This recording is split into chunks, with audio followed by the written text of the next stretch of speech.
अगर तुमने बड़ा लक्ष्य चुना है तो छोटे लक्ष्यों पर ठहर मत जाना।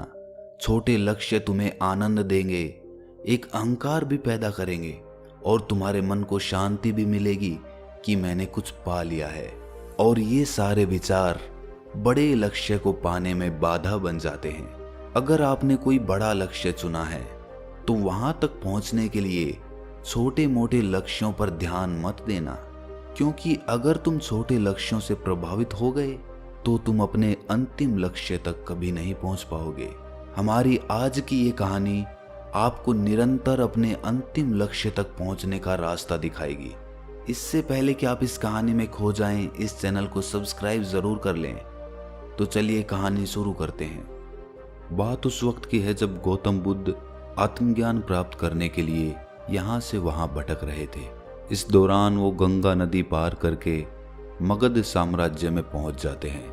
मगध साम्राज्य सिद्धि प्राप्त करने वाले आध्यात्मिक गुरुओं के लिए बहुत प्रसिद्ध था और गौतम बुद्ध, जो कि उस समय सिद्धार्थ के नाम से जाने जाते थे, वो भी ऐसे गुरु की खोज में थे जो उन्हें ये शिक्षा दे सके कि जन्म मरण से मुक्ति कैसे प्राप्त की जा सकती है। ज्यादातर गुरु ऊंचे पहाड़ों या वनों में निवास करते थे। बिना थके सिद्धार्थ इन गुरुओं के आश्रम पूछते फिरते और उन तक पहुंच जाते, भले ही इसके लिए उन्हें कितनी भी मेहनत करनी पड़ती, कितनी ही घाटियों या पहाड़ों को पार करना होता, चाहे वर्षा हो या कड़ी धूप, वो उन्हें लगातार खोजते रहते। और इसी तरह महीने दर महीने बीतते चले गए। इसी दौरान सिद्धार्थ ऐसे साधुओं से भी मिले जो अन्न ग्रहण ना करके वनों के फलों और कंदमूल पर ही अपना जीवन निर्वाह करते थे। वो बहुत कठोर तपस्या करते थे। इन साधुओं का विश्वास था कि इस प्रकार की घोर तपस्या से वे मृत्यु के उपरांत स्वर्ग में जन्म लेंगे। एक दिन सिद्धार्थ ने उनसे कहा, भले ही आपका जन्म स्वर्ग में हो जाए, लेकिन धरती पर रहने वाले लोगों की पीड़ाएं तो ज्यों की त्यों ही बनी रहेगी।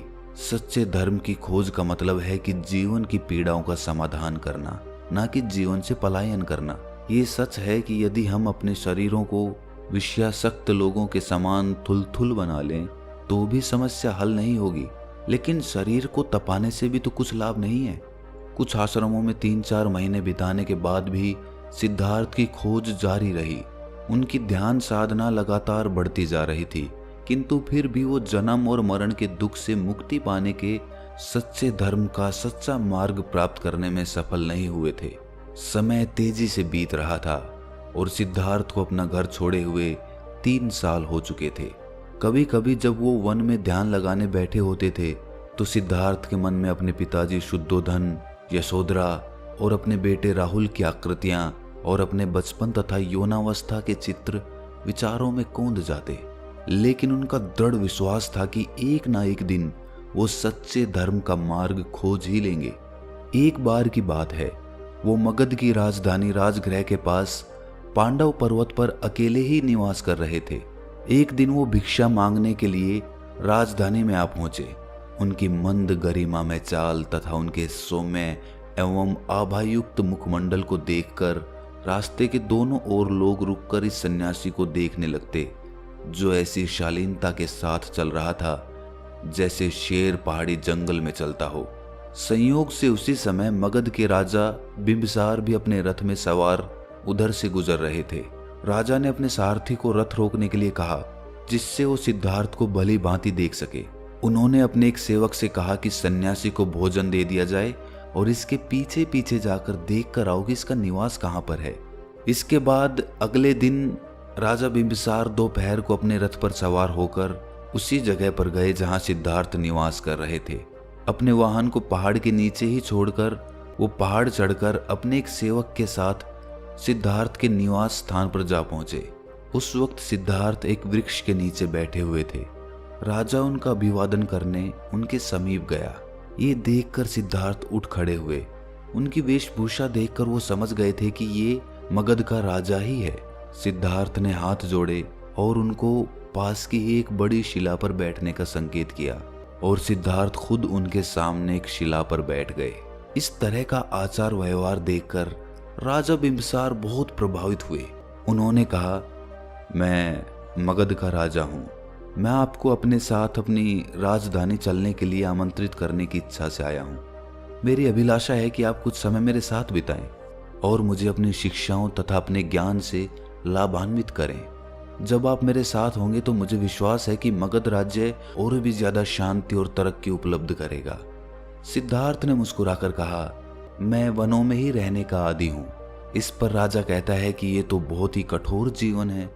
यहाँ ना तो बिस्तर है, ना कोई सोने के लिए चारपाई है, और आपको सहायता करने वाला कोई सेवक भी नहीं है। यदि आप मेरे साथ चलना स्वीकार करें तो मैं आपको अपने महल में ही ठहराऊंगा। कृपया करके मुझे शिक्षा देने के लिए मेरे साथ राजधानी चलिए। इस पर सिद्धार्थ ने कहा कि सम्राट, महल का जीवन मुझे उपयुक्त नहीं लगता।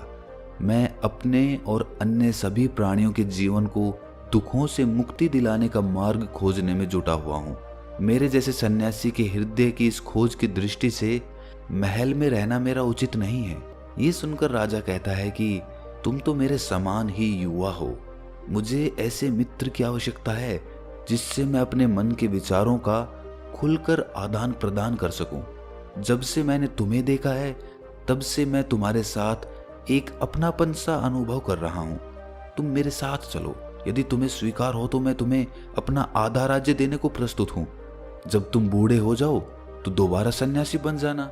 ये सुनकर सिद्धार्थ कहते हैं कि आपकी उदार हृदयता और संरक्षण के लिए मैं धन्यवाद करता हूँ, किंतु सच तो ये है कि मेरी एक ही इच्छा है कि ऐसा मार्ग खोज सकूं जिससे समस्त प्राणियों को दुखों से छुटकारा मिल सके। सम्राट, समय बहुत ही जल्दी बीतता है। युवावस्था की शक्ति और ऊर्जा का मैं अभी प्रयोग नहीं करूंगा तो बुढ़ापे के आने पर मुझे बहुत खेद होगा। जीवन इतना अनिश्चित है कि रोग और मृत्यु कभी भी दबोच सकते हैं। लोभ, क्रोध, घृणा, विषयाशक्ति, ईर्ष्या और अहंकार की लपटों के कारण मेरे हृदय में आंतरिक अशांति व्याप्त है। जब सच्चे धर्म का मार्ग मुझे मिल जाएगा तो समस्त प्राणियों के कष्ट समाप्त होना संभव होगा।